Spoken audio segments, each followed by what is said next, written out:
Allah, cappuccino, cappuccinette, j'espère que vous allez bien. On se retrouve aujourd'hui pour une nouvelle vidéo, une nouvelle story time. HDV, yeah. Alors là, c'est une histoire de vie, mais du début à la fin, vous n'allez pas décrocher. C'est vraiment une histoire, plus ça va aller, plus vous allez être dans la tension, mais pourquoi? Mais elle est folle, mais plein de réactions telles que celle-ci. Donc j'ai vraiment hâte de commencer à vous la faire et avoir vos réactions à votre tour. Chorale. Et quant aux autres, on se retrouve juste après. Yeah.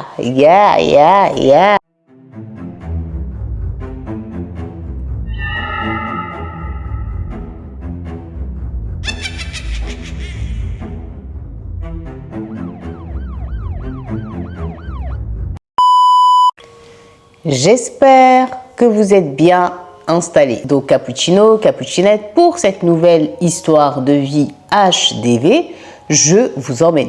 Je vous emmène avec moi, Inch'Allah, au Koweït, où on va faire la connaissance d'une femme qui, elle nous dit, si elle raconte son histoire aujourd'hui, c'est pour que les jeunes générations, genre nous et tout, on écoute bien cette histoire et on prenne son histoire en exemple, leçon quoi.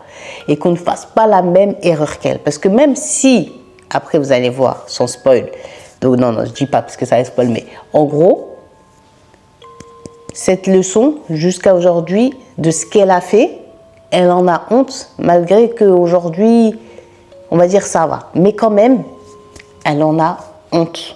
Donc cette femme, elle s'appelle Saned, elle habite au Koweït et je vous ai dit, son histoire, c'est vraiment une histoire à écouter très attentivement.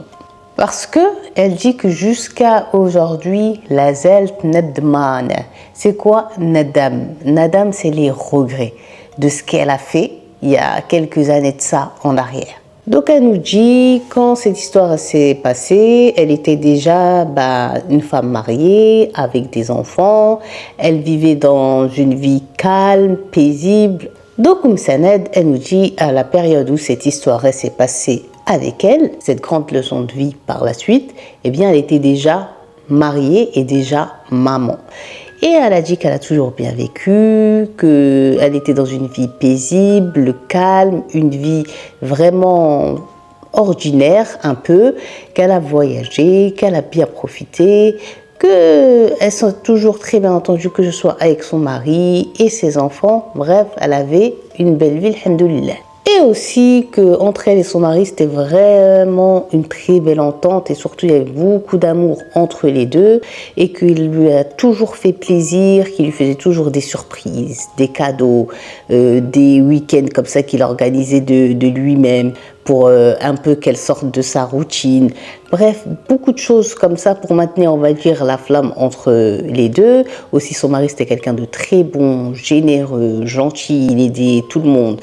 Les gens, ils savaient qu'ils pouvaient venir vers lui facilement. Quand, en cas de galère, ils savaient que son mari, il ne va jamais leur fermer la porte au nez. C'était quelqu'un de très pieux. Vraiment, elle a dit, si elle aurait dû cocher toutes les cases qu'elle aurait voulu dans un homme, eh bien c'était son mari. Donc son mari, il était orphelin, c'est-à-dire que leurs parents étaient morts très jeunes et donc dans cette vie, la seule personne qu'il avait au monde, qui le liait, on va dire, à ses parents, à sa famille, à ses défunts parents, eh bien c'était une sœur. Il avait une petite sœur qui s'appelait Siham. Et cette Siham, elle était jeune comme ça, de 5 ou 6 ans par rapport au mari de Saned.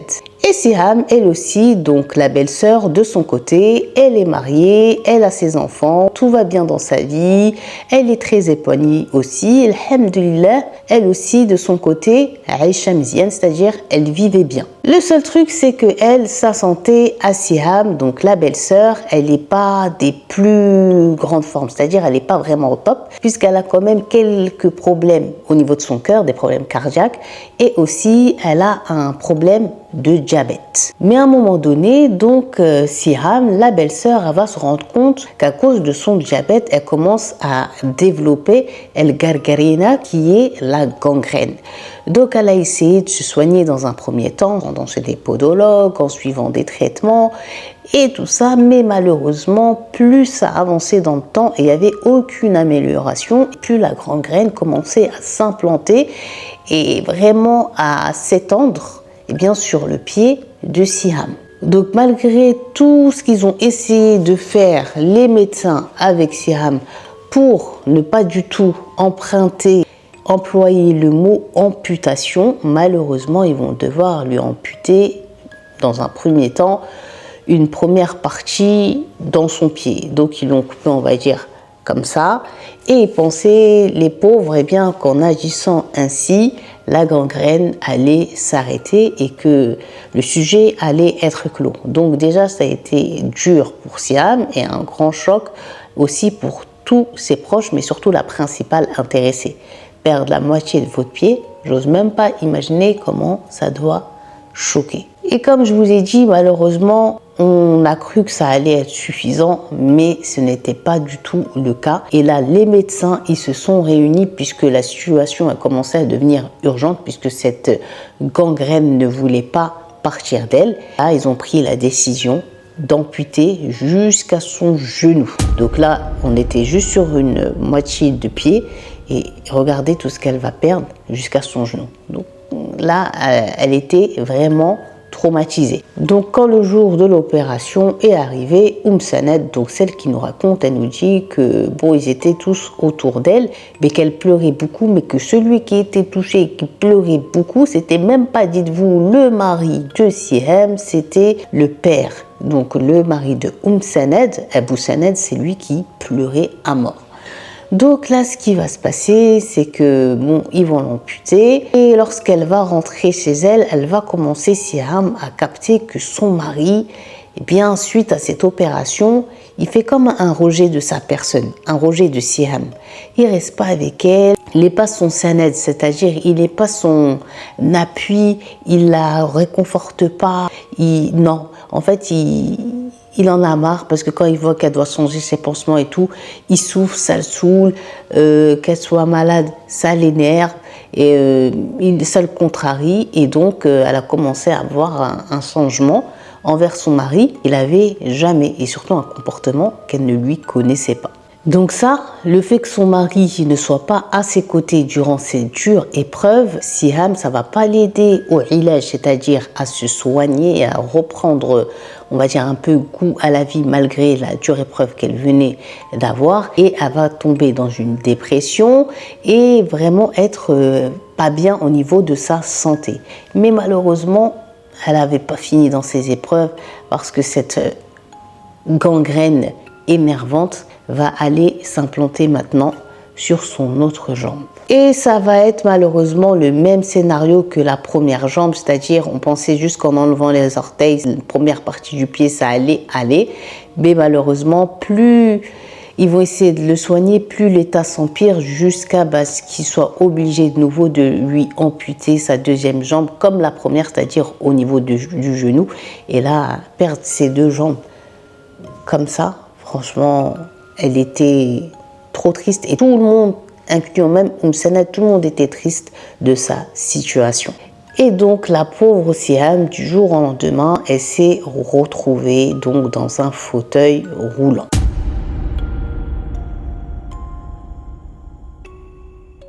Donc elle nous dit, Saned, que quand elle venait parfois les visiter, Siham, que ce soit elle, Saned, ses enfants et même les enfants de Siham, ils étaient un peu fatigués puisqu'ils devaient porter le fauteuil avec Siham dessus, mais comme Siham, à cause de son traitement, elle avait pris un peu de poids, c'était difficile. Donc Saned a dit, quand elle commençait à voir que sa belle-sœur, elle venait souvent chez elle, c'était plus elle aussi, elle dit, comme avant. C'était plus genre un plaisir. Pour elle, quand elle la voyait, maintenant, elle soufflait parce que restez toi, flemme, moi j'ai mal au dos, portez ton fauteuil, portez ci, faire ça. Mais là, elle dit encore, le pire, c'est que maintenant Siam, elle va griller son mari clairement qu'il a des relations extra-conjugales dans le haram, dans l'interdit, et que en plus, il n'y va pas de main morte, quoi. Il se donne à cœur joie. Et donc Siam, à chaque fois qu'elle grille son mari dans une nouvelle relation, et même parfois dans plusieurs autres relations en même temps qu'il est avec d'autres femmes que elle, ça y est, un jour, elle a tellement pété un câble qu'elle en avait tellement marre qu'elle s'est disputée avec lui. Et dites-vous que lui, eh bien, sans aucune forme de rahma, c'est-à-dire sans aucune forme d'empathie, ni de pitié, ni de regret, il va la frapper. Il n'a jamais été auprès d'elle, il va la frapper alors qu'elle est dans son fauteuil roulant et qu'elle ne peut même pas se défendre correctement ni rien. Le mec, il va s'acharner sur elle. Et elle nous raconte, Sanad, que plusieurs fois, donc maintenant, il se mettait à la frapper, à la dénigrer, à l'insulter. Des fois, il la frappait tellement fort, dites-vous, qu'elle perdait connaissance et que quand elle se réveillait, elle était aux urgences, à l'hôpital et tout ça. Et elle dit, Sanad, ils vont rester dans cette situation-là, les deux, jusqu'au jour où Siam va demander le divorce. Donc après la demande de divorce, dites-vous que le mari de Siam, il va la mettre à la rue. Pourquoi il va la mettre à la rue? C'est parce qu'en fait, Siam, elle habitait dans la maison familiale de son mari, donc avec les autres beaux-frères et belles-sœurs, avec les parents de son mari. D'ailleurs, il n'y avait personne d'eux qui intervenait pour empêcher le mari de s'en prendre à la femme. Elle s'est retrouvée sans foyer, à la rue, sans abri.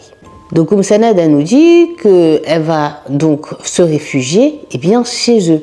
Elle, mais aussi avec ses deux enfants, c'était deux garçons qui étaient deux jeunes ados. Donc Sanad, elle dit, bien sûr qu'ils l'ont recueillie, ils ne vont pas la laisser que ce soit elle, dans son état surtout, mais aussi avec ses enfants à la rue. Donc ils sont partis s'installer chez eux.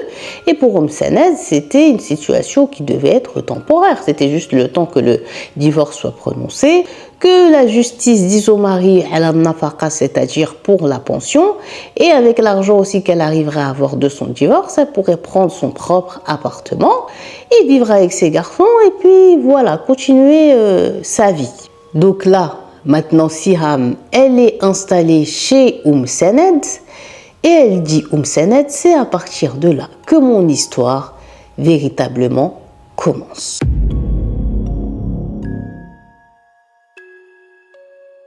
Donc Sanad, elle nous dit, moi au début, j'ai pensé que cette histoire, elle allait prendre avec nous, aller 1 mois, 2 mois, au pire, voire 3, 4 mois guerre. Et qu'après, la situation, elle allait se calmer et qu'elle allait trouver un petit appartement ou bien une petite maison et s'en aller avec ses enfants. Mais Sanad, elle nous dit qu'elle était vraiment loin de s'imaginer que ça allait véritablement durer dans le temps, cette situation. Le fait que Siam et ses enfants soient installés chez eux. Donc elle nous dit Sanad, dans un premier temps, quand elle était venue, Siam, quand ils avaient appris le divorce qui est arrivé et tout, elle a dit qu'elle avait préparé une chambre qui se trouvait au rez-de-chaussée pour Siam et ses enfants. Et aussi, si elle choisit cette chambre au rez-de-chaussée, c'est comme Siam maintenant, elle était dans un fauteuil roulant, c'était beaucoup plus facile qu'elle, puisqu'elle n'allait pas pouvoir accéder aux étages. Donc c'est pour ça qu'elle avait pris cette chambre et elle avait mis 2 matelas au sol pour ces 2 garçons. Genre les 3, ils vivent dans cette même pièce. Mais là, elle dit, son mari, quand il va voir qu'elle est en train de préparer cette pièce, mais surtout qu'il y a, au lieu d'avoir juste un lit, et puis c'est tout, il y a le lit plus les 2 matelas des enfants. Et il regarde ça, il voit que ça c'est dans la même chambre. Donc lui, il va dire à Sanad que sa sœur, elle a besoin de calme, de se retrouver seule et d'être à l'aise. Donc, cette chambre, elle est très bien pour elle, mais et tu peux donner une autre chambre pour les 2 garçons, pour les 2 frères. Surtout qu'elle nous dit, Sanad, ils avaient une maison type villa et qu'il y avait des chambres qui étaient disponibles. Donc déjà là, Sanad, elle a dit qu'elle n'aimait pas le ton qu'il avait emprunté pour lui donner l'ordre de tu donnes une chambre aux enfants de ma sœur et tu fais bien la chambre de ma sœur. Mais aussi il lui dit je vais lui ramener en gros comme une femme de ménage et en même temps dame de compagnie qui va s'occuper d'elle, qui la prendra pour l'aider à aller faire sa douche, pour s'habiller, pour prendre ses médicaments, pour lui faire un peu de compagnie et tout ça. Et donc ça, elle nous dit Sanad, ça allait être aussi aux frais les biens du porte-monnaie de son mari. Donc là, elle a dit qu'elle s'était énervée. Elle avait dit à son mari, c'est bon, t'es pas genre en gros meklouf béa, c'est-à-dire t'as pas toi à tout gérer ses finances et tout ça. Elle a son propre argent parce que malgré ce qui lui est arrivé, elle continuait comme elle était fonctionnaire de travailler. Donc elle a dit qu'elle avait son propre ratib, c'est-à-dire sa propre paye. Et qu'avec l'argent qu'elle gagnait, elle pouvait très bien s'occuper d'elle-même, mais aussi s'occuper de ses enfants et que tu n'es pas toi obligé de lui payer telle et telle et telle chose. En plus, elle va rester chez nous, je te rappelle, sans payer aucun frais ni loyer. Mais ça, c'est pas fini encore. Elle était énervée, Sanad, mais elle dit son mari, il va lui dire chut, Malik Shaghl, c'est-à-dire, c'est pas tes affaires. Vu que je te donne et que tu manques de rien et que, alhamdoulilah, t'as tout, que je te donne de l'argent alors que t'as ton propre travail, t'as ta propre paye et que je prends tout en charge concernant soit les enfants, soit le foyer, soit tous les frais. Je te demande jamais de poser 1 euro, je te dis toujours garde ton argent, c'est pour toi. Donc tu te mêles de rien. Je continue de gérer et je gère comme j'ai envie de gérer. Et je paye les choses que j'ai envie de payer. Je paye les gens qui sont à notre service puisqu'ils avaient des femmes de ménage, etc. Je paye tout ça sans te demander rien, zéro. Donc si je veux payer, je le redis, des choses à ma sœur, si je veux même lui donner, c'est pas ton dos, c'est pas ton problème. Je te rappelle que c'est ma sœur et que dans ce monde, ma sœur, elle n'a que moi et moi, je n'ai que elle. Donc, mon argent, c'est son argent. Directement, il lui a dit comme ça. Donc à ce moment-là, Sanad, elle fait une parenthèse, elle dit Shahada lillah, c'est-à-dire elle jure sur Dieu que c'est vrai que son mari, il ne lui a jamais demandé, même si elle savait par moment qu'il avait des galères de thunes, est-ce que tu peux me donner, est-ce que tu peux me dépanner, est-ce que tu peux me prêter? Jamais. C'est toujours débrouillé de lui-même, il n'a jamais voulu que sa femme mette 1 euro pour le foyer, ou bien qu'elle lui passe de l'argent, rien, il ne savait même pas combien elle avait sur son compte. Ça ne le regardait pas, il voulait rien savoir de ses finances à elle. Bah, cousine, s'il veut rien savoir de ses finances, laisse-le donner à sa sœur, toi aussi. Mais bon, vous allez voir ce qui va se passer. En plus, elle jure qu'il n'y a pas, par exemple, que ce soit un sac d'une certaine marque, un bijou d'une certaine maison, tout ça, plein de choses, des voyages et tout, qu'elle lui dit « je veux », son mari lui a dit non. Il lui ramenait toujours tout ce qu'elle voulait. Et même des fois, sans que celle-ci, elle ait émis une demande ou quoi que ce soit, ou que ce soit un événement particulier, par exemple un anniversaire de mariage ou bien son anniversaire à elle, il la surprenait comme ça juste pour lui faire plaisir. Elle dit elle a travaillé, elle avait un bon poste, elle avait donc un bon salaire, mais malgré ça, il lui donnait chaque mois le même montant pour, si elle a envie de se faire plaisir, si elle n'avait pas touché son argent, son mari lui donnait pour elle, pour qu'elle achète, c'est même pas pour gérer le foyer et tout, parce que je vous ai dit, le foyer, les courses, etc., c'était lui qui s'en chargeait. Ça, c'était plaisir pour elle, on va dire. Et il lui faisait ce cadeau-là, mais vous allez voir qu'elle va trouver le moyen d'elle-même allumer le feu, comme dirait Johnny.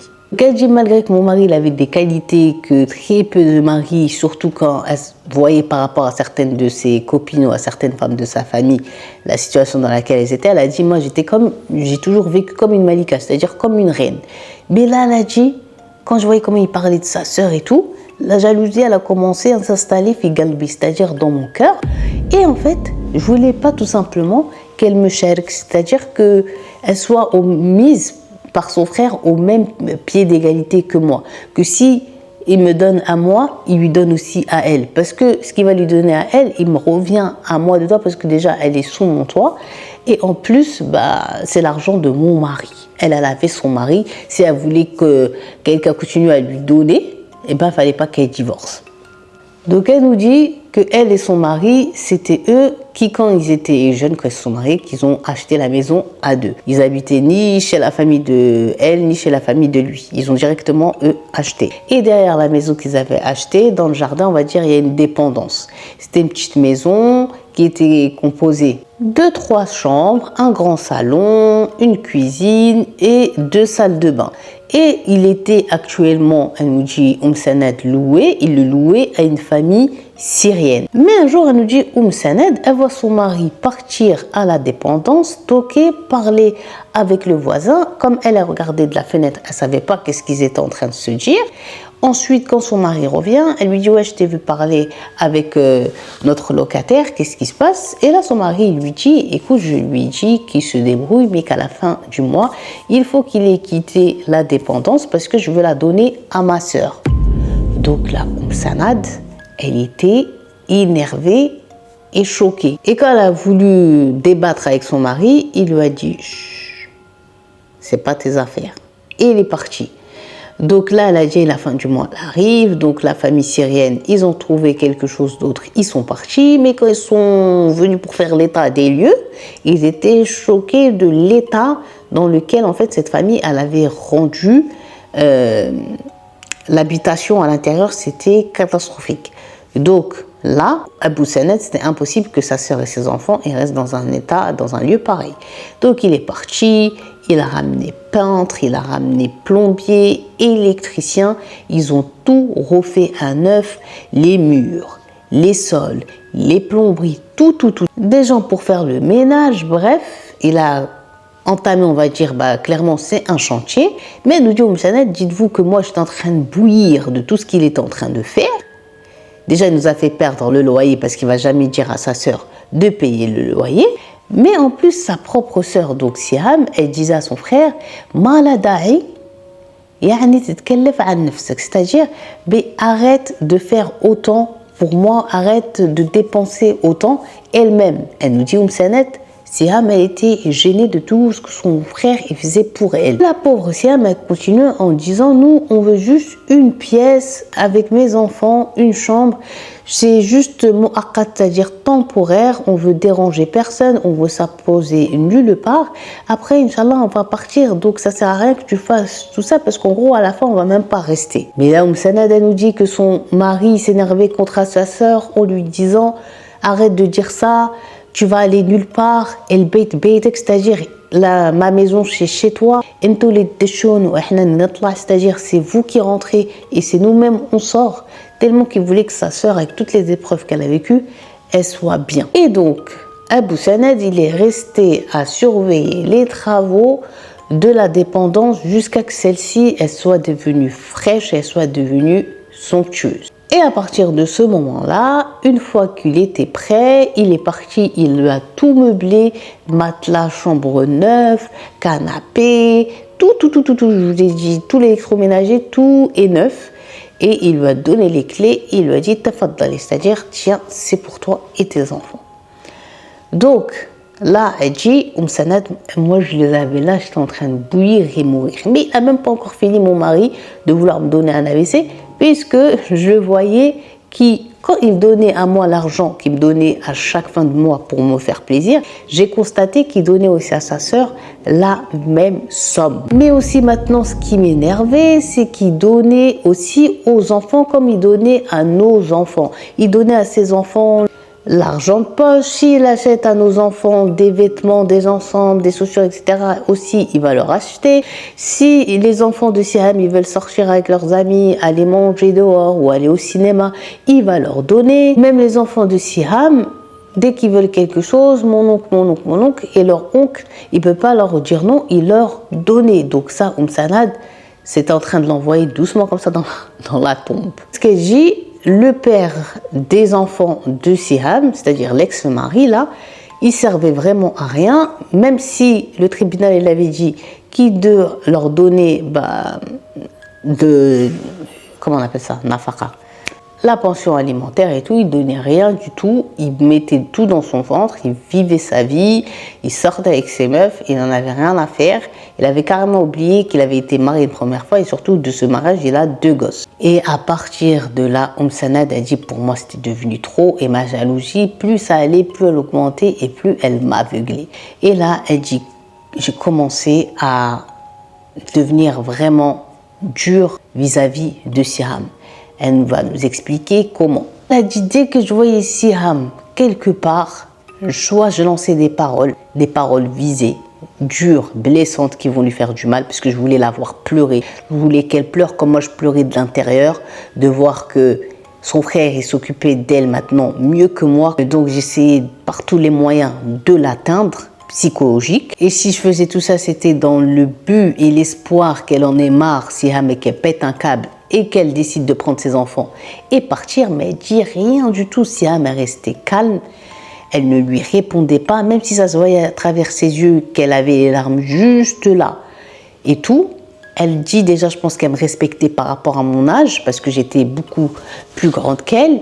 Et elle dit aussi, je pense qu'elle me respectait aussi parce qu'elle était sous mon toit et qu'elle ne voulait pas me manquer de respect. Donc elle prenait sur elle, alors qu'elle a déjà des problèmes de santé, elle n'a pas besoin de ça, mais elle prenait sur elle, elle disait rien et elle quittait la pièce. Elle dit à chaque fois, j'essayais, mais elle m'a jamais répondu, malgré que plus ça allait, plus je montais crescendo dans la dureté de mes paroles. Je me disais, c'est sûr, là, elle va craquer, ça y est, elle va me répondre, mais elle ne me répondait pas. Si elle ouvrait la bouche, c'était juste pour dire à celle qui travaille pour elle, s'il te plaît, prends-moi, ramène-moi chez moi. Voilà, pour pousser son fauteuil. Mais elle a dit, elle la regardait même pas, elle lui répondait même pas. Et elle dit, à chaque fois la pauvre qu'elle faisait l'effort de revenir malgré que j'étais méchante et tout, pour me voir passer du temps avec moi et tout, elle dit, moi j'étais là, je faisais ma peste et elle repartait chez elle en larmes. Mais Sanad a dit, comme je voyais que Siham elle avait l'air d'être résistante et de résister et de ne pas vouloir craquer, ni m'insulter, ni rien faire, elle dit, j'ai commencé à me dire, non, bon, elle est trop dure, vas-y, c'est pas grave, avec tout ce qu'elle a subi, ça se trouve que, voilà, il lui en faut plus pour l'atteindre. C'est pas grave, je vais passer par ce qui fait mal à chaque mère. C'est-à-dire, je vais plus m'attaquer à elle, mais je vais m'attaquer à ses enfants. Je vais me mettre aussi à leur empoisonner leur vie. Son plan à Sanad, c'était donc d'énerver, de lancer des pics, des paroles aux enfants de Siham pour que les enfants de Siham ils aillent voir leur mère et qu'ils leur disent, maman s'il te plaît laisse-nous partir d'ici, même si tu veux on est dehors, ce sera toujours mieux que d'entendre ce que tante Sanad elle est en train de dire sur nous. Et si elle voulait maintenant absolument qu'ils partent, c'est parce que comme elle voyait que son mari continuait de donner autant d'argent à Siham que à ses enfants, elle dit, moi ça me rendait malade parce que cet argent, j'en suis normalement la prioritaire, moi et mes enfants. Mais là, elle nous dit, Sanad, el-ajib ou el-gharib. Là, l'étrange et l'incompréhensible pour moi, c'est que même les enfants, dites-vous, ils avaient vis-à-vis de moi du sabr, c'est-à-dire de la patience, une patience extrême, alors que j'étais encore plus dure dans mes propos, dans comment je les attaquais, que j'attaquais leur mère. Parce qu'elle disait, je pensais que eux, comme c'était des enfants, ils allaient craquer vite. Mais elle a dit rien du tout. Mais quand même, elle nous dit, Sanad, un jour, elle va réussir à avoir une réaction de la part de Siham. Mais c'est pas la réaction escomptée qu'elle espérait depuis qu'elle avait commencé à les piquer, à être méchante envers eux et tout. Elle dit, elle est venue la voir Siham. Elle dit, écoute, Sanad, t'inquiète pas, tu crois que je suis folle ou quoi? Je sais très bien que cette maison et que si moi et mes enfants aujourd'hui on n'est pas à la rue, c'est grâce à toi et mon frère parce que vous nous avez recueillis. Je sais très bien que c'est nous qui sommes entrés dans votre vie et que c'est pas le contraire et que sûrement vous en avez marre de nous voir, que pour vous on est devenu lourd. Mais je t'en supplie, juste laisse le temps de la justice, le temps que le procès, voilà, avec mon ex-mari se passe et que Inch'Allah ils lui disent de nous donner telle somme au niveau de la pension alimentaire et tout. Et dès que j'ai les sous, Inch'Allah, que je vais toucher par rapport au divorce, après, je vais prendre mes enfants et je vais partir m'installer avec eux. Et t'inquiète pas, mais si tu veux plus que je vienne du tout, je dirai à mon frère de venir me voir chez moi. t'inquiète pas, mais s'il te plaît, arrête de nous piquer et surtout arrête de piquer les enfants, ça reste des enfants. C'est déjà dur pour eux, le divorce entre leur père et moi, et si toi tu leur rajoutes, genre en mode j'ai peur que ça peut leur faire prendre un mauvais chemin. Surtout, elle lui dit juste aie un peu pitié de ma situation. Si j'aurais mes jambes, aujourd'hui, wallah, je serais partie aujourd'hui avant demain. Je t'aurais laissé, je me serais éloignée. Mais elle dit là, j'ai ni famille, ni où aller, j'ai que mon frère. Et je suis emprisonnée maintenant dans ce fauteuil roulant. Genre ma BD, genre c'est pas entre mes mains. Tout ça, c'est les épreuves que je suis en train de vivre. Et si tu me rajoutes encore de la douleur sur les épreuves que je suis déjà en train de traverser, là, je préfère genre en mode mourir que de continuer à vivre comme ça. Et en plus, elle lui dit, mon frère, t'as vu comment il m'aime, t'as vu comment il aime mes enfants, t'as vu comment il m'aide.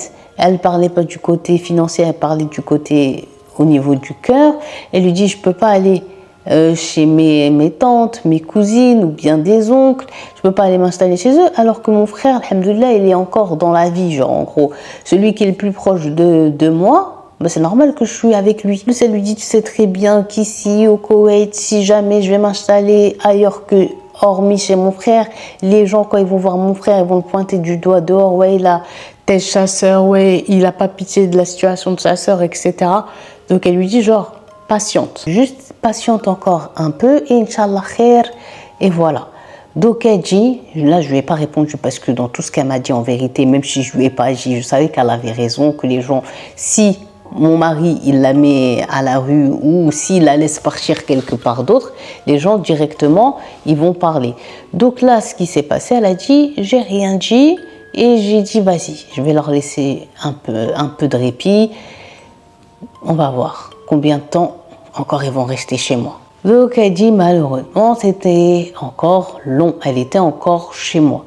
Mais là les vacances d'été elles commençaient à approcher et je me suis dit bon c'est pas grave, heureusement que les vacances arrivent, comme ça je vais les organiser, je vais prendre mon mari et mes enfants et je vais avoir un vrai congé, de ne plus voir ni Siham ni ses gosses, ça va me faire du bien et me détendre. Ce jour-là, quand le mari il est rentré, parce que comme je vous ai dit, tous les ans, ils ont l'habitude de voyager et ils voyagent vraiment à travers le monde.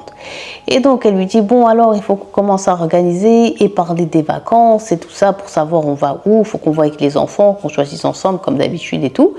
Et là, elle dit, mon mari m'a choquée en me disant, bah déjà, il faut que je vois si la santé de ma sœur Siam va lui permettre de voyager, si elle peut prendre l'avion, etc., etc.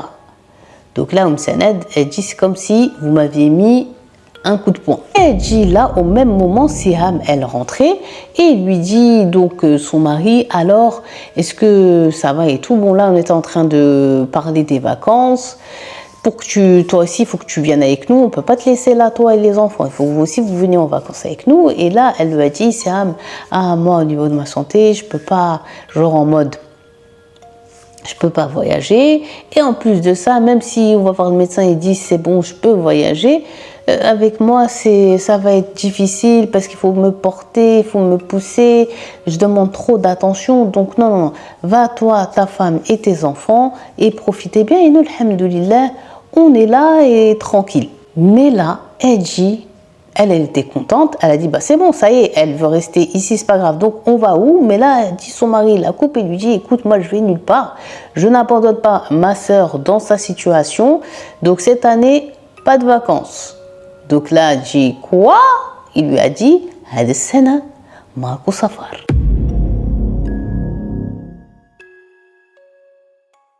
Donc, Sanad nous dit, au moment où son mari lui dit, moi je voyage pas parce que je veux pas laisser ma soeur dans cette situation en galère et moi aller m'allonger au soleil, rigoler, tout ça et faire comme si de rien n'était. Lui, il a dit, il pouvait pas. Là, Sanad a dit, ça y est.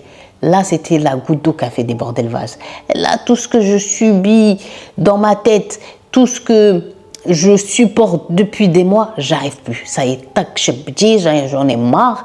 Et là, j'ai décidé, genre en gros, je vais éclater cette grenadine. Et quand tu le traduis, ça fait genre en mode, ça y est, là, je vais imploser et je vais dire ce que j'ai envie de dire depuis. J'ai dit là, j'ai commencé dans les insultes envers mon mari devant tout le monde en lui disant, toi, t'es pas un homme, toi, t'es le jouet de ta sœur, t'es son pantin, elle lève tes bras quand elle veut, elle fait de toi ce qu'elle veut, elle te dirige, t'es pire qu'un dirigeable et tout, elle fait de toi ce qu'elle veut, que ce soit elle, mais aussi ses enfants. Et Sanad nous dit tout simplement, il n'y a pas une mauvaise parole et une méchante parole ce jour-là qu'elle n'a pas dit à son mari, ni en termes d'insultes. Et dis-moi maintenant ce qui m'impressionnait et qui me choquait, mais je ne le montrais pas, c'est que mon mari, je le voyais, qui était énervé, mais qui cherchait à rester calme.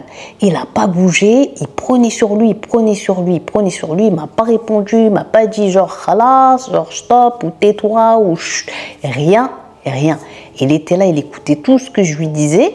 Je voyais que ça le touchait, je voyais que ça le piquait, je voyais même que ça lui faisait mal, je voyais même que ses yeux changeaient de couleur, viraient au rouge, mais j'appuyais pour qu'il implose, il n'a pas implosé. Elle s'est dit, là, en je ne sais pas combien d'années de mariage, il m'a jamais même fait comme ça, là c'est sûr il va sauter sur moi, mais elle a dit rien du tout. Elle a dit à la fin, pour clôturer, il y avait tout le monde, j'ai dit comme ça à mon mari, droit dans les yeux, écoute Boussanad, maintenant, il va falloir que tu redeviennes un homme et on va voir si tu es vraiment un homme. Là, aujourd'hui, tu ne vas pas t'échapper. Maintenant, tout de suite, tu vas choisir. Ya ana, ya akhtak. Genre en gros, soit moi, soit ta sœur. Et c'est soit tu me divorces ou soit tout de suite et maintenant tu mets ta sœur dehors à la rue avec ses gosses. Tout simplement, il a choisi sa sœur, il a choisi Siham, il ne l'a pas choisi elle. Et surtout, qu'il me dise « Enti talak » comme ça. Je te divorce. Donc là, elle était tellement choquée, jusqu'à même Siham, elle a crié, elle a dit non à son frère, pourquoi, n'importe quoi, arrête et tout. Mais son frère, il a dit à sa sœur de se taire. Et donc, avec les yeux, il est resté sur sa position, je te divorce. Mais moi, je ne veux pas mettre ma sœur dehors avec ses enfants. Elle dit là, tout de suite, donc comme ça, je suis montée dans ma chambre, j'ai pleuré, j'avais les nerfs, je pleurais parce qu'il ne m'a pas choisi. Donc là, elle dit, je prends une valise, mes enfants, ils me suivent, ils pleurent, maman, n'en pleure pas, maman, s'il te plaît, maman, si. Elle a dit, je ne les calculais pas. Et elle a dit, j'ai jeté des trucs comme ça, vite fait, dans ma valise, j'ai pris les clés de ma voiture et je suis partie. Elle dit, j'ai laissé mes enfants. Et si je laisse mes enfants, même si ça me fait mal au cœur, c'était planifié.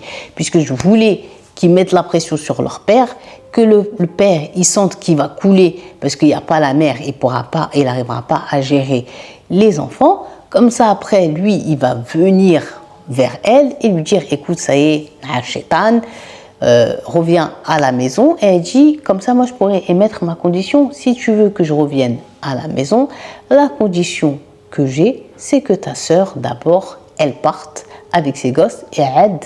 À ce moment-là, moi, je reviens.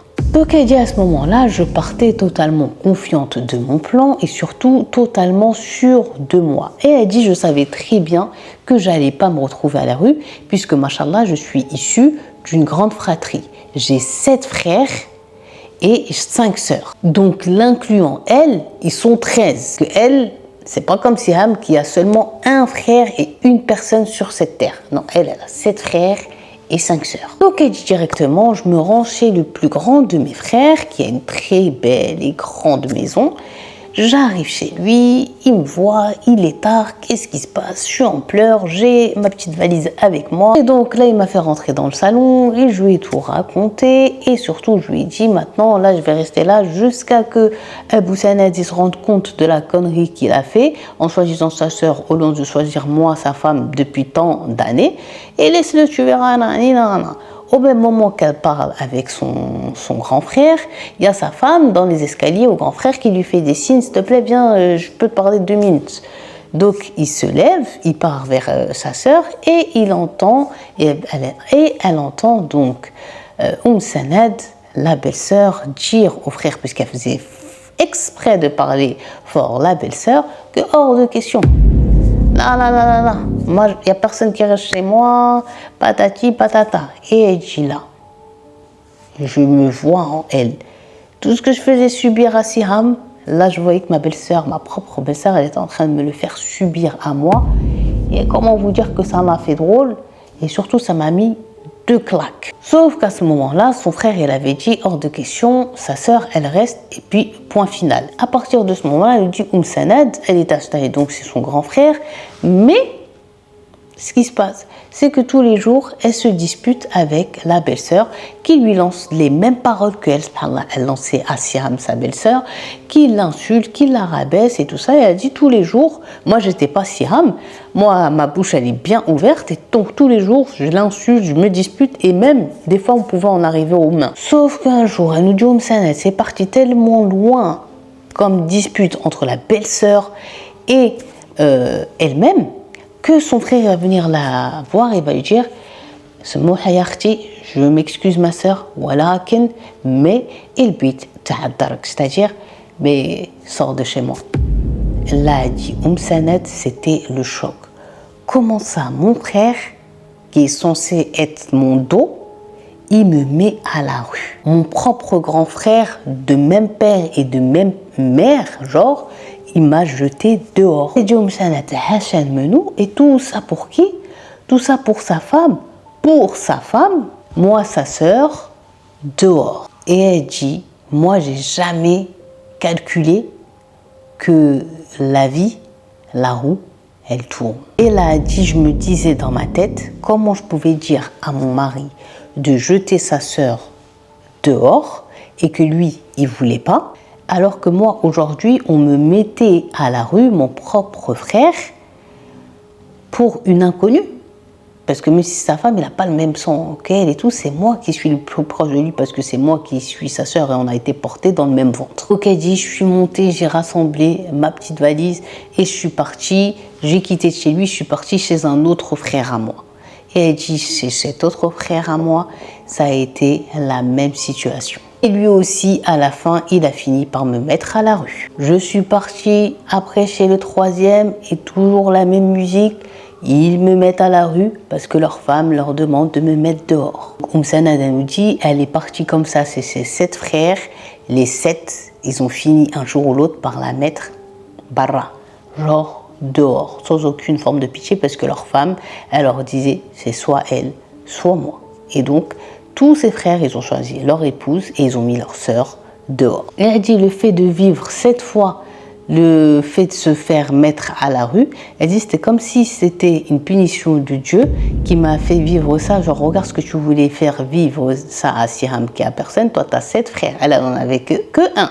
Toi tu en as 7, et ben elle a dit à chaque fois ça lui faisait autant mal et ça l'a traumatisée. Mais elle dit malgré que ça me traumatisait et que je me disais c'est une punition de Dieu, c'est sûr par rapport à la misère que j'ai fait à Siham, j'avais encore l'espoir et le plan en tête que mon ex, c'est sûr qu'il va revenir vers moi. Et quand il va revenir vers moi, je vais lui dire,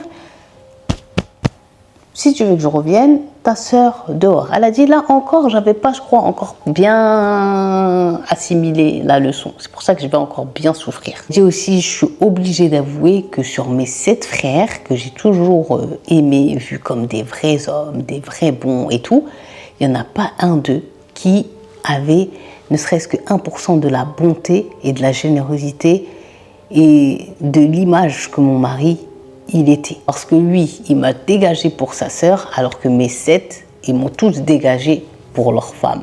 Et que lui, il a choisi sa sœur, alors que je sais qu'il m'aime d'un amour sans pareil. Donc elle nous dit là, Sanad, qu'elle a donc maintenant ses sœurs. Je vous ai dit qu'elle en avait 5 sœurs. Donc elle est partie chez la plus grande et elle espérait qu'elle allait la recueillir et qu'elle allait la rassurer, qu'elle lui dire que ça allait aller et que le bébé, ici c'est chez toi, t'inquiète pas, nanana. Mais elle dit là ça a été le choc puisque ses 5 sœurs, chacune d'entre elles lui a dit et lui a fait bien comprendre que il voulait pas d'elle et que elle c'est une kharrabat al-biyut, c'est-à-dire que elle détruit les foyers, elle a même carrément détruit son propre foyer à elle et qu'elle voulait tout simplement pas que je détruise leur vie, leur stabilité en l'accueillant chez eux, qu'elle voulait qu'elle reste bien avec leur mari. Et les 5 lui ont dit, écoute, si tu veux qu'on t'héberge pour 2-3 jours, il n'y a aucun problème, ça c'est facile. Mais si tu veux rester dans le temps, genre t'étendre en mois ou en semaine et après genre en mois, ça c'est non. Ils lui ont tous dit ça de manière très claire. Donc là, elle a dit, j'ai décidé de me poser avec moi-même et j'ai réfléchi et j'ai décidé d'aller ni chez mes frères retenter, ni chez mes sœurs retenter, mais je me suis rappelé que j'avais une très bonne amie. Et cette amie, je voyais et j'ai toujours vu en elle une femme libre. Et en fait, cette femme, elle vivait sa vie comme elle le souhaitait. Elle était mariée à une époque, elle a divorcé, elle a laissé ses gosses chez le mari. Elle est toujours dans des belles fêtes, elle est toujours invitée à gauche, à droite. Elle va toujours dans des voyages de fou, dans des hôtels de fou. Et de la tête aux pieds, elle est habillée qu'en marque. Et presque toutes les semaines, elle s'offre un nouveau sac de luxe. Bref, sa vie me faisait rêver. Elle a totalement assumé d'être divorcée, elle a assumé son divorce et en plus, ça l'a rendue heureuse et elle vit maintenant dans une belle vie alors que moi, je suis avec Boussaned, que je me suis enterrée, je m'occupe que des gosses, que de ci, que de ça. Moi aussi, je vais prendre exemple sur elle et réussir ma vie de divorcée. Donc là, j'ai réfléchi, j'étais installée dans la voiture et je me suis dit, non, elle va me remettre sur les rails et elle va m'apprendre à m'aimer, à m'épanouir, à kiffer et tout ça. Attends. Et là, elle prend son téléphone et elle l'appelle. Et quand Sanad a eu sa copine, elle lui a raconté le problème qu'elle avait. Et elle lui a dit, écoute, je sais que tu habites dans un appartement, dans une belle résidence, est-ce que tu peux m'héberger? Si tu veux, même je participe aux frais, genre je paye avec toi la moitié du loyer, je paye les courses, Sa copine, elle lui a dit, il n'y a pas de problème, vas-y, viens. Et là, Sanad, elle nous dit que quand elle est arrivée chez sa copine, elle était contente, mais que très vite, au bout de quelques jours seulement, elle va voir qu'en fait, tout ce qu'elle pensait être une belle vie, en fait tout ça c'était que de l'illusion et elle va vraiment découvrir la vraie vie de sa copine.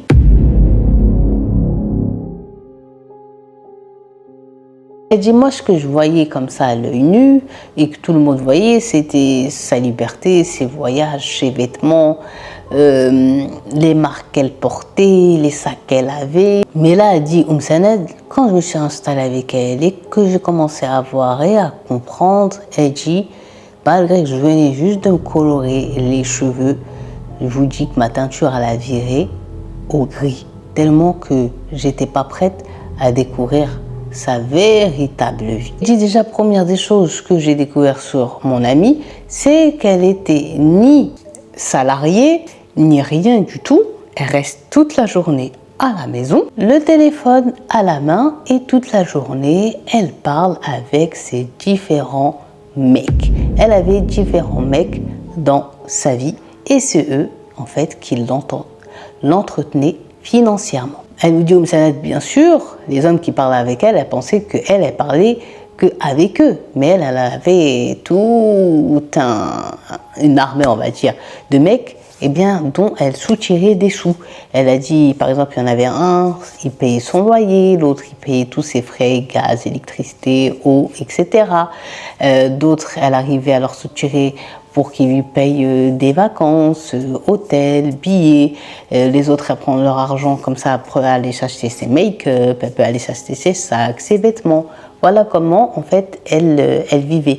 Payer son téléphone, son internet. Et le muqabil, c'est-à-dire en retour, cette femme, elle passait, on va dire, du temps avec eux. Elle a dit, quand j'ai bien compris ça, que j'avais plus de soupçons et que j'étais sûre de ce qu'elle faisait, elle a dit, j'ai essayé de parler avec elle pour la remettre sur le droit chemin en lui disant, c'est pas bon, c'est pas bien, ne fais pas ça, tu vas regretter plus tard, pense à ta réputation, pense pour tes enfants aussi plus tard quand ils vont grandir, qu'ils n'entendent pas que leur mère, qu'est-ce qu'elle faisait, etc. Elle a dit, j'ai essayé par tous les moyens, genre de lui faire machine arrière, ouvrir ses yeux et qu'elle arrête. Et je sais plus, sa copine, elle lui avait dit quoi? Elle lui a dit oui, je sais que moi aussi dans ma vie, je suis pas un exemple parce que j'ai juste dit à mon mari de choisir entre sa sœur et moi. Ben, elle a dit tu peux pas comparer ce que moi j'ai fait pour être divorcée à ce que toi tu fais. Ça lui a dit c'est même pas comparable. Elle a dit, sa copine elle disait Wallah Sanad, parce qu'elle lui a dit genre on a un certain âge et tout, maintenant on est classe, non, il faut arrêter, non ça il faut laisser. Mais là sa copine elle lui disait écoute Sanad, moi je vis comme ça, j'aime comment je vis, je fais ce que je veux. C'est toi qui as demandé à entrer dans ma vie et c'est non le contraire. Donc maintenant, je ne veux pas y aller par quatre chemins. Si tu supportes comment je vis, voilà, bah, habibi, que tu peux rester. Si tu ne supportes pas, il n'y a rien qui te retient. Genre la porte, elle est devant toi, tu peux partir. Et donc elle dit, Sanad, comme j'avais nulle part où aller, je lui disais que Allah dit que genre en gros, bah, que je t'aide et te fasse reprendre ton cerveau. Et elle dit, donc moi, je ne suis plus mêlée de ces affaires. Donc elle a dit à un moment donné, c'était devenu tellement dur pour moi de supporter cette situation que je suis partie, je ne sais pas pourquoi, me plaindre chez une de mes sœurs. Elle est partie se confier à une de ses sœurs, c'était pour essayer que cette sœur-là, qu'elle pensait être une des plus hina, c'est-à-dire une des plus douces, qu'elle allait peut-être avoir pitié, qu'elle la laisse venir chez elle et dit regarde, elle vit comme si elle fait ça, nani, nana, bref, elle vit totalement dans ce qui n'est pas nos valeurs. Je peux pas moi supporter ça, j'ai peur un jour, imagine, elle va m'entraîner même sur son chemin, on sait jamais. Donc s'il te plaît, laisse-moi, recueille-moi chez toi le temps que je trouve une situation. Et que j'arrive à mettre de côté, elle lui dit parce que regarde, même si je veux prendre un appartement dans un endroit bien sécurisé, le loyer, je pourrais pas l'assumer puisque ma paye, elle va pas suivre. J'ai besoin de mettre pendant un certain temps de côté. Et après, je pourrais partir, mais s'il te plaît, me laisse pas là-bas. Avec elle, là, je suis trop choquée de ce qu'elle est en vérité. Genre, recueille-moi. Et là, elle lui dit, malgré tout ce que je lui avais donné comme preuve, A plus B, lui a dit, voilà, est-ce que tu veux que ta soeur, les gens disent qu'elle habite dans l'appartement de la fille, la dame qui, genre, pas fréquentable, patati, patata et tout, tu veux que les gens ils me pointent du doigt. Là, sa soeur, elle lui a dit, écoute, je t'ai déjà dit, mon foyer est à Dark, c'est-à-dire ma maison, non, tu vas pas venir t'installer. Par contre, là, c'est peut-être pour toi un signe de Dieu qui te dit c'est-à-dire enlève le shaitan de ta tête et t'es pas à la rue en vérité. C'est toi-même tu t'es mis à la rue et tu te mets à la rue et tu restes à la rue alors que tu as un foyer. Ton mari, tes enfants, ils t'attendent chez toi, dans ta maison.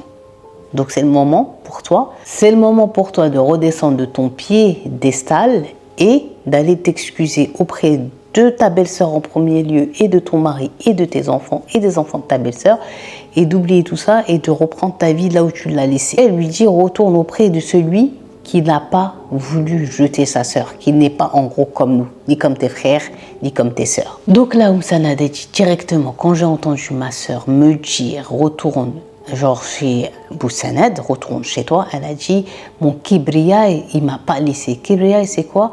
C'est genre mon ego. Il va pas me laisser retourner comme ça à mon prestige et tout ça, va pas ou quoi? Je vais marcher sur mes paroles et revenir avec ma valise comme une pauvrette là, comme une comment s'appelle la petite? Comme une Cosette et tout ça. Non, non, non, non, non, parce que moi, ce que j'ai dit qu'il doit faire Abou Sanad s'il veut que je retourne, il va le faire. C'est-à-dire qu'il jette sa sœur et ses enfants dehors et après il me récupère. Elle dit malgré tout ce que je vous dis encore, j'avais cette idée-là et uniquement cette idée-là obsessionnelle dans ma tête, malgré que j'avais goûté c'est quoi se faire mettre à la rue, comment ça fait mal, comment ça humilie, comment ça fait beaucoup de choses, jusqu'à ce que je me suis retrouvée à vivre avec une personne qui ne partage pas du tout les mêmes valeurs que moi. Elle dit quand j'ai vu que ma sœur, même malgré ce que je lui ai dit, elle n'a pas eu pitié de ma situation, j'avais nul autre choix que de quoi? Que de retourner chez ma copine. Et quand je suis retournée, elle dit, au bout d'un moment, la situation elle va s'amplifier, puisque maintenant, directement, les hommes qu'elle fréquentait vont commencer à venir à l'appartement. Elle dit, elle a pensé qu'elle parlait avec eux, qu'elle arrivait avec eux, genre, de les bouler, de leur prendre des trucs que par téléphone la plupart du temps. Et quand ils se croisaient, c'était à l'extérieur. C'était pas genre à l'appartement, chez elle. Mais là, elle a dit, je les voyais et il y avait maintenant dans son appartement que du va et vient, va et vient. Et dit Oumsanad, elle était tellement choquée parce que là c'était le haram b'ayn, c'est-à-dire elle, pour elle c'était l'interdit ultime. Donc elle prenait les clés de sa voiture et elle a dit je restais à tourner dehors. Voilà, je tourne, des fois je m'arrête, je vais dans des centres commerciaux ou bien je rentre dans des coffees. Ou bien, quand c'est les jours où je travaille, je vais au travail. Même quand je sors du travail, je l'appelle. Est-ce que tu es toute seule? Elle dit non, il y a du monde, donc je reste dehors. Elle a dit parce que moi, je ne voulais pas du tout savoir, voir, comprendre. Voilà ce qu'il faisait. Elle dit c'était sa copine qui lui a envoyé des SMS. C'est bon, ils sont partis, tu peux revenir. Et elle a dit des fois, elle restait très tard dans la nuit et elle lui a envoyé par un message. Elle lui dit c'est bon, si tu veux rentrer, tu peux rentrer. Elle dit Oumsanad, donc je rentrais, j'avais à peine le temps voilà, de prendre une petite douche, de changer mes affaires et je partais au travail. Et des fois j'arrivais à dormir 1 à 2 heures, mais c'était extrêmement rare. Et elle dit Oumsanad, donc je suis restée à supporter cette situation durant quelques mois, c'est mon amie. Mais là, Oumsanad, elle nous dit un jour, son téléphone sonne, elle le prend, elle regarde, elle voit quoi? Elle voit le numéro de son ex-mari, de Abou-Sanad, qui s'affiche sur le téléphone. Donc Oumsanad, elle nous dit, elle en croyait tellement pas ses yeux de voir le numéro de son mari affiché sur le téléphone qu'elle était toute retournée, toute émoustillée, toute choquée, contente. Elle dit même, elle a eu un peu de hanim dans son cœur. Ça lui a fait trop plaisir de voir le numéro de son mari. Quand même, le téléphone, il continue de sonner. Elle savait pas, je décroche pas, je lui réponds pas. Nani, nana. Mais elle dit, je regardais, non, c'est vraiment lui qui m'appelle, c'est vraiment lui et tout. Elle était dans tous ses états. Elle a dit, je me suis sentie perdue, je savais pas quoi faire. Donc elle dit, je décroche, mais bien sûr, je décroche pas avec le sourire, une voix douce et tout. Elle dit directement, ni bonjour, ni rien. Je dis quoi, tu veux quoi? Ni bonjour, ni rien. Alors que ça fait des mois qu'on s'est pas vu ni parlé. Donc directement, son mari, elle dit, lui, il avait toujours sa voix douce, son petit rire, ça va et tout. Elle lui a dit, elle va pas répondu. Il lui dit, bon écoute, si je t'appelle, c'est parce que j'ai appris où tu logeais, chez qui tu logeais, et celle qui m'a raconté, qui m'a dit, c'est ta sœur. Donc sa sœur, c'est qu'elle était partie se confier sur voilà, la vérité de son amie et où elle habitait. Et donc, il lui dit en gros, voilà, je te propose un truc, que si elle voulait revenir, elle pouvait revenir. Même si elle revient, vous allez comprendre après, parce que là, elle l'avait coupé, et elle commence à lui dire, toi, de toute façon, c'est à cause de toi que je suis dans une situation pareille, parce que tu m'as dégagé, tu as favorisé ta sœur au lieu de moi. Et en même temps que je lui dis ça, je lâche des grosses fake larmes de crocodile pour bien qu'il se sente coupable. Là, son mari, mais Cappuccinette, il va lui dire, encore, t'es encore dessus, tu me parles encore de cette phrase qui m'a énervée de « sors ta sœur », ou bien moi, ou c'est ta sœur, ou c'est moi, sors ta sœur si tu veux que je revienne, etc. Il lui dit pourtant, j'ai entendu dire que tu avais, c'est-à-dire que tu as goûté à la douleur que c'est que quand ton frère il te met hors de chez lui, qu'il te jette de sa maison. Tu l'as goûté 13 fois, 12 fois, tu l'as goûté. Et tu n'as toujours pas compris la leçon. Jusqu'à, il lui dit, tu as fini par vivre avec une qu'on ne peut même pas nommer, qui n'est pas bonne, qui n'est pas bien, qui est toute d'interdit. Et encore, tu dis cette phrase. Il lui dit pourtant, moi j'aurais cru que te retrouver dans la même situation dans laquelle tu voulais mettre ma sœur, tu aurais eu un peu plus d'empathie et surtout des regrets et tu serais excusé et que tu aurais vu que c'est pas possible. Pourtant, ma sœur elle a que moi, alors que toi, machallah, t'en as 12. La Oumsanad a dit, il va dire une qui va vraiment, c'est comme si vous m'avez mis une balle en plein cœur à me dire, là si je t'appelle, c'est parce que, voilà, tellement que je suis une bonne personne, entendre que tu vis dans un tel endroit et que tes frères aussi savent où t'es, mais que ça les dérange pas, ni tes sœurs, il dit moi je peux pas. Alors que genre en gros t'es pas ma sœur, t'es juste ma femme, mais t'es pas n'importe quelle femme parce que tu es la mère de mes enfants. Il lui dit je peux pas tolérer que ma femme elle vive dans un tel endroit qui est pire qu'une décharge. Je ne peux pas l'admettre ni l'accepter, ni par rapport à moi-même, ni par rapport aux enfants, mais surtout même pour toi-même. Pour ton amour propre, tu ne dois pas accepter de rester dans un tel endroit. Donc, Sanad nous dit quand son mari il est en train de lui parler, de lui faire la leçon, etc., elle a dit, elle écoutait, et d'un côté de son cerveau, elle dit, il n'a pas menti, il disait que des vérités. De toute façon, elle ne pouvait pas le confronter ou bien argumenter avec lui. Dans tous ses propos, il avait pas tort. Et aussi, elle dit, quand il parlait, j'ai pensé à Siham, c'est vrai, elle a même pas tous les frères et sœurs que moi j'ai, et il n'y en a aucun qui a eu pitié de ma situation. Ils m'ont tous mis à la rue de manière très facile. Alors que Siham, elle a que son frère. Si lui aussi l'aurait mis à la rue, avec ses enfants, ils se seraient retrouvés où, ils auraient vécu comment, etc. Surtout que, en plus, maintenant, avec le fait qu'elle soit amputée et qu'elle ait un handicap, c'était encore plus difficile. Donc, en fait, elle a dit, elle ne sait pas pourquoi elle avait agi ainsi. Elle dit, quand maintenant je pensais à sa situation, le fait qu'elle ait cet handicap, elle dit, moi encore, j'avais mes jambes, j'ai ma voiture, je peux aller et venir comme je veux, alors qu'elle, c'est beaucoup plus compliqué pour elle. Elle dit, c'est à ce moment-là que j'ai compris mon erreur et surtout que j'ai compris que j'étais dans l'erreur. Mais je ne voulais pas admettre à mon mari que c'est bon, c'est moi qui est fautif, c'est moi qui ai déconné, c'est moi qui est ci, c'est moi qui est ça. Non, elle a dit, c'était pas possible que j'admette une telle chose. Donc elle dit, quand il a fini de parler, à la fin, il va me faire une proposition. Et elle dit la vérité, c'est une proposition que je ne pouvais pas refuser. Donc il m'a dit, Boussaned, c'est-à-dire je vais te reprendre comme femme parce que il avait dit qu'une fois. C'est pour ça qu'il s'était retenu. Il n'a pas dit, s'il aurait dit 3 fois talaq, c'était mort. Il lui a dit qu'une fois, c'était la première fois de toute sa vie qu'il lui disait une fois. Donc ils pouvaient se remettre ensemble.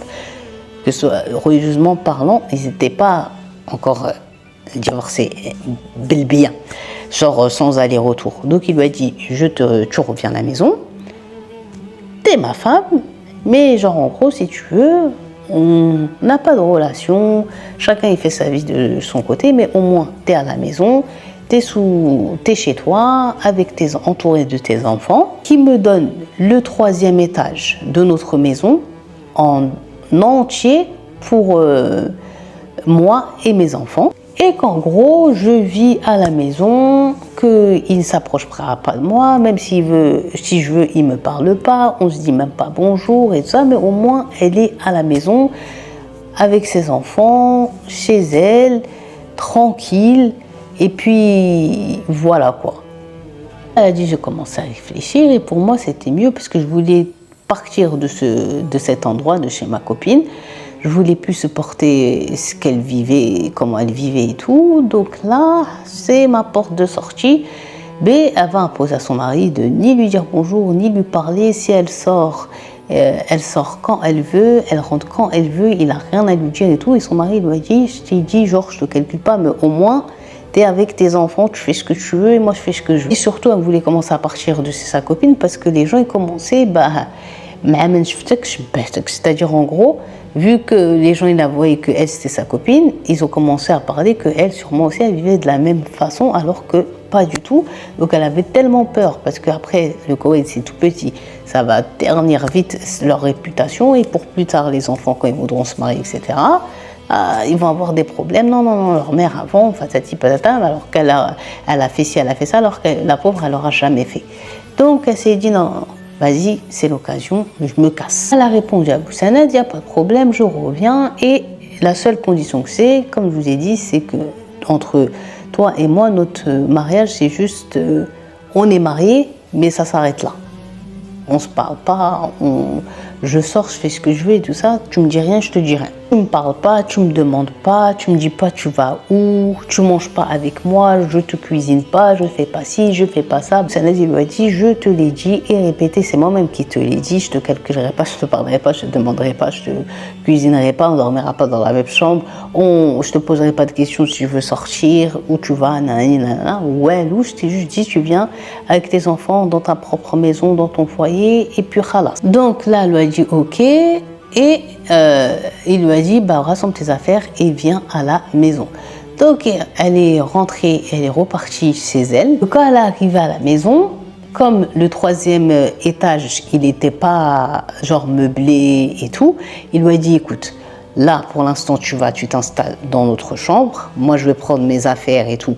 Je vais aller m'installer dans la chambre où Siham, elle était en bas au rez-de-chaussée. Le temps que je te fasse le troisième étage. Dans le troisième étage, il y avait tout, les salles de bain, cuisine, les chambres, salon et tout ça. Il lui a dit, je vais ramener les peintres, je vais tout faire, je vais te le refaire fresh. Et ensuite, je vais te passer l'argent, tu meubles, t'achètes tout ce que tu veux, tu le fais comme tu le veux.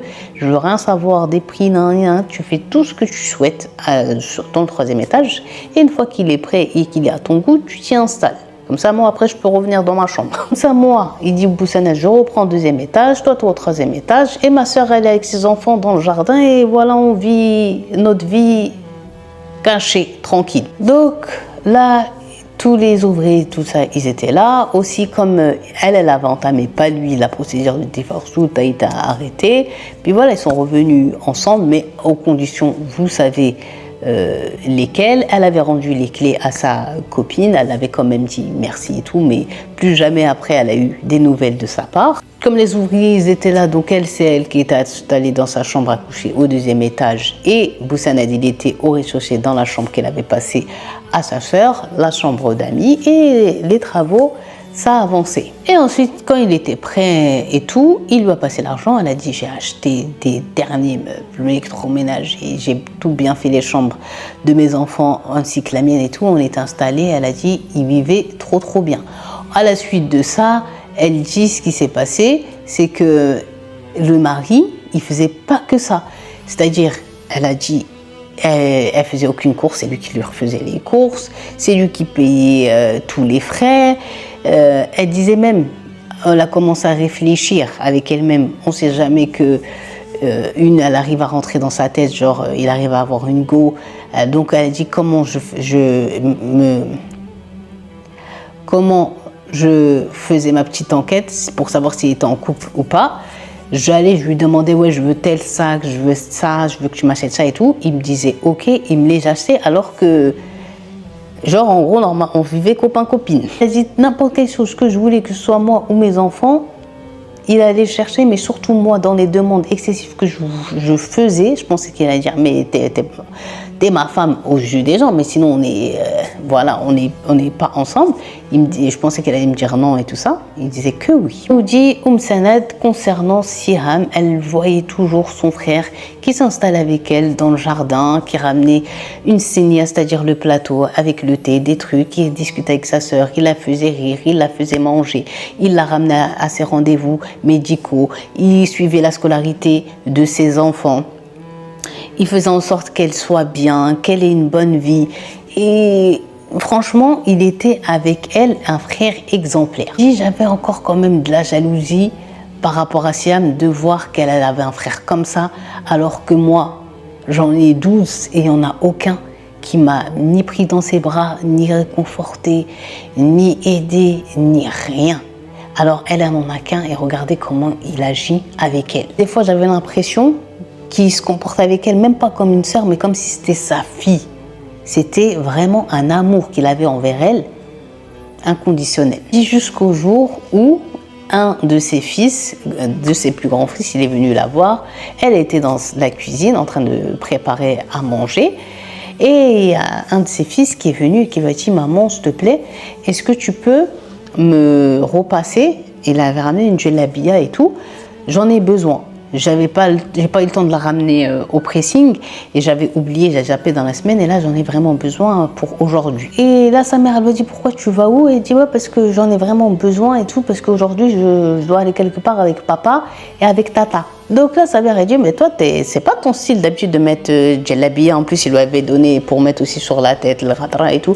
Et il lui a dit ça c'est pas ton habitude, c'est pas ton style vestimentaire, tu t'habilles pas comme ça, vous lui dit. Donc vous allez où? Elle a dit, son fils lui a dit bah je accompagne papa parce qu'il va aller demander la main d'une femme.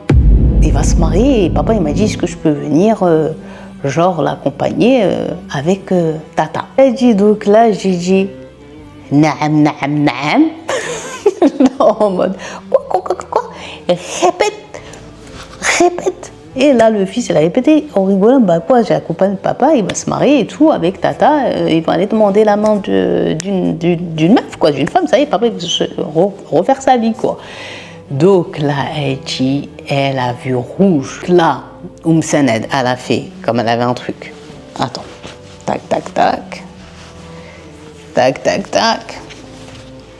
Elle a ouvert l'appartement, 3e étage, là, et elle a descendu les marches jusqu'au 2e étage, jusqu'à où? Jusqu'à chez son mari. Elle est arrivée, elle dit à Saned, il lui dit oui. Et là, elle lui dit, genre en gros, est-ce que c'est vrai, j'ai entendu dire que tu allais te marier, prendre une femme sur moi. Alors qu'elle nous dit Saned que c'est elle qui a demandé qu'ils aient plus de vie de couple, qu'ils soient plus ensemble, qu'ils lui demandent rien. C'est elle qui a imposé toutes ces conditions, c'était pas lui, c'est de elle-même qui a imposé ça. Et là, elle dit, là, quand j'ai entendu qu'il va aller se marier et tout ça, mon Saned, à moi qu'on est ensemble depuis le collège, qu'on s'aimait et tout ça, là, elle va venir, elle va prendre mon Saned à moi, mon amour de moi. Là, elle a dit, oh, never, jamais, jamais, jamais, jamais. Et quand il lui a dit, bah oui, et tout, voilà, elle a dit, là, je me suis mise à m'énerver, je prenais tout ce que j'avais sous la main, je jetais contre les murs, je jetais contre lui. Et lui, il esquivait et il faisait que de rigoler. Elle a dit, jamais de sa vie. Il m'a fait, je vous ai dit, comme ça, rien, jamais. Il faisait que de rigoler. Mais elle a dit, ce jour-là, il rigolait, c'était vraiment abusé. Elle a dit Saned parce que quand elle s'est énervée, elle bégayait, elle s'énervait, elle insultait et tout ça, même si elle insultait, lui, il patientait et il rigolait. Et genre en mode, tu veux crier, si tu veux casser, c'est pas grave, hein, casse et crie, voilà quoi. Elle lui a dit, Wallah, tu vas aller nulle part. Elle a dit, j'ai vu les clés de la voiture, je les ai pris de sa voiture et je suis montée en courant. Et il rigolait, il disait, mais tu vas où, tu fais quoi, donne les clés. Et elle est partie, elle a dit, je les ai cachées. Et Wallah, il est pas parti. Et elle a dit, donc là, les jours, ils sont passés. Elle dit, pendant ces jours-là, Wallah, j'ai pas dormi, je faisais que de réfléchir. Et j'ai dit, et la seule solution que j'ai pour pas perdre mon foyer, surtout pas pour perdre mon Saned, et je redescends et on revit comme un couple et on reste en couple et on s'aime plus qu'on s'est toujours aimé dans notre vie. Et donc elle a décidé de prendre ses affaires et de dire à son mari, c'est mort, tu vas rester avec moi jusqu'à la mort. Et voilà, ils se sont remis comme ça, elle dit en couple. Elle dit, il n'y a pas que ça, elle est partie en pleurs et elle a demandé pardon de tout son cœur, avec grande honnêteté et tout, et bien à la personne qui était la plus importante, et ça elle l'avait bien compris à ses yeux, pour son mari, donc sa petite sœur Siham. Elle lui a demandé pardon pour le comportement qu'elle avait avec elle, pour l'ultimatum qu'elle avait voulu mettre à son mari, pour tout ce qu'elle lui a fait subir à elle et ses enfants quand elle leur lançait des piques, les mauvaises paroles. Donc là, Siham elle-même, elle a rigolé, elle lui a dit, t'inquiète, Zama, moi je t'en ai jamais voulu, même les enfants ils lui ont brassé la tête. Tu es comme notre mère, ils l'ont dit, voilà, Zama, ils lui en voulaient pas et tout. Mais elle a dit, elle se sentait mal. Donc, elle est redescendue au 2e étage et ils ont donné donc le 3e étage. Elle a dit, elle, de sa bouche, à Siam, de venir s'installer au 3e, puisqu'il avait entrepris Saned des travaux, il avait fait installer dans sa maison un ascenseur, voilà, pour sa sœur. Et ils vivaient tous maintenant dans la même maison. Et H24, Siham avec Saned, ils étaient toujours collés ensemble H24. Nous dit Saned que jusqu'à aujourd'hui, elles vivent toujours dans la même maison, qu'elle est toujours avec eux. Bien sûr, leurs enfants, ils ont bien grandi, qu'ils étudient, que alhamdoulilah, tout va bien dans leur vie et que, comment vous expliquer, que jusqu'à aujourd'hui, ils s'occupent toujours tout aussi bien que ce soit d'elle ou bien de Siham, de la petite sœur, qui fait aucune différence et que voilà, leurs liens ils sont plus forts que jamais et que alhamdoulilah tout va bien. Mais elle dit, malgré tout ça, jusqu'à aujourd'hui, malgré que les années sont passées, j'ai la honte, j'arrive pas en fait à oublier la misère que je leur ai fait subir. Pas qu'envers Siam, mais même envers ses enfants, malgré qu'ils ont grandi, même maintenant, eux, ils sont devenus, dites-vous, Moussaned et tout, ils sont devenus grands-parents. Donc, les enfants de Siam, ils ont bientôt fini leurs études. Et elle dit, malgré qu'ils ont grandi et tout, et que, voilà, ils m'ont déjà dit à plusieurs reprises qu'il l'a pardonné, qu'il lui en voulait pas, qu'il lui en voulait pas et tout. Elle dit, on a même les regardé les trois dans les yeux, j'arrive pas parce que quand je me revois comment j'étais, comment je parlais, tout ce que je leur ai fait vivre, subir et tout, elle a dit, je me sens trop mal. Et jusqu'à aujourd'hui, Siam, elle rigole et elle dit qu'elle lui en veut pas du tout et que ça y est, il faut qu'elle oublie et qu'elle vraiment elle passe à autre chose. Et pourquoi Saned, elle a pris le temps de raconter son histoire, son expérience et surtout cette leçon, c'est parce qu'elle dit elle veut pas que d'autres personnes y tombent dans le même piège qu'elle et que vraiment, Zema, elle n'arrive pas à oublier et qu'elle a honte jusqu'à aujourd'hui d'avoir voulu mettre sa belle-sœur dehors alors qu'elle avait que son frère dans toute cette vie, dans toute cette terre, alors qu'elle en avait 12 des frères et sœurs et qu'il n'y en a aucun d'eux qui a été bon envers elle ou qui lui a tendu la main et qui a voulu l'aider, mais au contraire, ils ont tous un à un les 12 mis à la rue. Donc elle dit voilà, c'est pour ça qu'elle voulait raconter son histoire et que Inch'Allah, ça a été pour elle la plus grande, mais surtout à la fin la plus belle leçon de vie. Et que tout le monde dans sa vie devrait avoir un frère comme son mari. J'ai fini cette vidéo et cappuccino, cappuccinette. J'espère que vous avez kiffé cette vidéo. Vous avez vu la leçon de vie. Donc Saned, franchement, elle nous a fait rire et en même temps, des fois, quand on voyait la situation de Siam, on voulait pleurer. On se disait, mais pourquoi elle ne comprend pas? Pourquoi c'est pas mis à sa place et tout?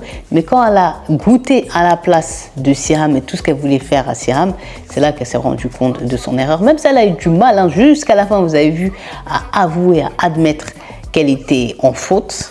Bah, maintenant, elle dit, aujourd'hui, elle a bien compris la leçon et elle l'a bien apprise. Quoi qu'il, si vous avez regardé cette vidéo jusqu'ici, je vous en remercie. Et je vous demanderai d'écrire en commentaire pour que je sache que vous êtes parti jusque-là. Belle-sœur, le mot belle-sœur. N'oubliez pas de vous abonner à la chaîne YouTube si ce n'est pas toujours fait, de liker cette vidéo et surtout de la partager parce que c'est une trop belle et bonne leçon. De venir me suivre sur mon TikTok, mon Instagram et mon Snapchat. Je n'ai pas de Facebook ni de Twitter. D'ici la prochaine vidéo, portez-vous bien et je pense que la prochaine histoire, ce sera soit une histoire de crime ou ce sera soit une histoire paranormale mais vraiment choquante. Donc voilà, je vais voir, je vais jauger, mais je vous assure que ce soit la crime ou bien la paranormale, toutes les deux, c'est des pépites. Donc portez-vous bien, d'ici là, gros bisous et à la prochaine. Ciao! Sheet spread, little 12 left next that mash up it head. I go keep my third world girl instead. She's Susie, wicked, so she did it.